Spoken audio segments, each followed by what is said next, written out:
दाइनजिथिक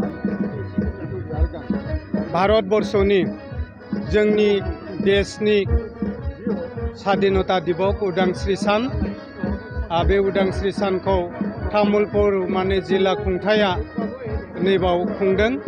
आं गाहाय आलासि चिफ गेस्ट हिसाबै बाव आंखौ माने लिंदों। सरकारा थिसनदों बे हिसाबै गुबुन गुबुन हाबाफारि मार्च पास्ट बादिफोरा थांबाय, फिरफिला बिरहोबाय। दा हारिमु हाबाफारि सोलिगासिनो थादों। मोनफ्रोमबो हाबाफारिया मोजाङै थांबाय। आङो आसा लाखिदों जोंनि तामुलपुर जितु जिल्ला बे जिल्लायाबो मोनफ्रोमबो बिथिङाव जाहाथे दावगालांनो हायो आरो जोंहा गोदान जिल्ला माने अनेक डिपार्टमेन्टआ दाबो फुल फ्लेजेड जानो गोनां थादों।